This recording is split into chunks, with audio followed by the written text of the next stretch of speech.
నమస్కారం అందరికీ. ఈరోజైతే మరో ఒక హెల్తీ రెసిపీతో అయితే మీ ముందుకొచ్చేసాను.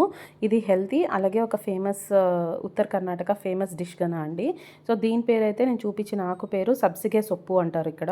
ఇంకోటి సబ్బక్కి సొప్పు అని గాని అంటారు ఇక్కడ లోకల్‌లో.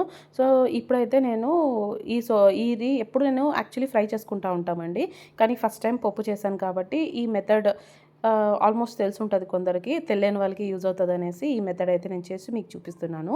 ఇది నేను యాక్చువల్లీ కాలేజ్‌లో తిన్నాననమాట. నా ఫ్రెండ్ చేసి పెట్టింది. చాలా టేస్టీగా అనిపించింది అసలు నిజంగా.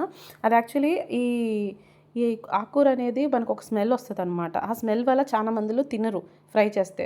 సో, ఆ స్మెల్ రాకుండా మనం పప్పు స్టైల్‌లో చేసినామంటే నిజంగా వద్దనే వాళ్ళు గాని అట్లాగే లొట్టలేసుకొని తింటారు.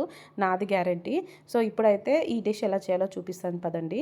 ఫస్ట్ ఆఫ్ ఆల్ పాన్ పెట్టుకొని ఆయిల్ వేసుకోండి. ఆయిల్ హీట్ ఎక్కాక జీలకర్ర, ఆవాలు అవన్నీ వేసేసుకున్నాక మీరు ఒక మీడియం సైజ్ అంతా ఆనియన్‌ని సన్నగా తరిగి వేసుకోవాలనమాట. అది గన బాగా ఫ్రై అయినాక ఒక పేస్ట్ అనమాట. మెయిన్‌లీ పచ్చిమిరపకాయలు, అలాగే అల్లం వెల్లుల్లి అంటే మీకు ఆకుకూర తగ్గట్టు వేసుకోండి. అలాగే కారం తగ్గట్టుగానే వేసుకోండి.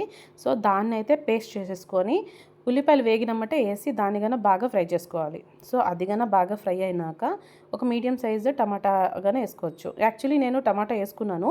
మీకు ఈ టమాటా వద్దంటే గన స్కిప్ చేసేయవచ్చు. సో, తర్వాత టమాటా గన బాగా మగ్గినాక ఈ ఆకుకూరని ముందుగానే సన్నగా కట్ చేసుకొని బాగా కడిగి పెట్టుకున్నాను. దాన్నైతే ఇప్పుడు వేసేసుకోవాలండి. వేసుకున్నాక ఆకుకూర బాగా దగ్గరికి మగ్గినాకే మీరు ఉప్పు అవన్నీ వేసుకోండి. ఎందుకంటే ఒక్కొక్కసారి మనం తెలియకుండా వేసేస్తాము కానీ అది ఉప్పు ఎక్కువైపోతుంది. ఆకుకూర విషయంలో కానీ ఏదే ఆకుకూర కానీ ముందు మగ్గినాకే ఉప్పు అవన్నీ వేసుకోవాలి. సో ఇప్పుడైతే అలాగే పసుపు వేసి కొంచెం మగ్గబెట్టాను. తర్వాత మగ్గినాక కారం వేసుకున్నాను. కారం గనం వేసి కొంచెం ఫ్రై చేసేసాక దాంట్లో ముందుగా ఉడకపెట్టుకున్న పప్పు కందిపప్పు ఉంటుంది కదండి, అది వేసుకోవాలన్నమాట.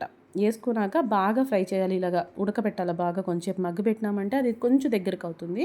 అప్పుడు దీన్ని మీరు వేడి వేడిగా అన్నంలో కానీ రొట్టెలో కానీ చపాతీలో కానీ వేసుకోవచ్చు. సో అంతేనండి. మీకు ఇలా ఈ డిష్ అయితే లైక్ అయింది అనుకుంటాను.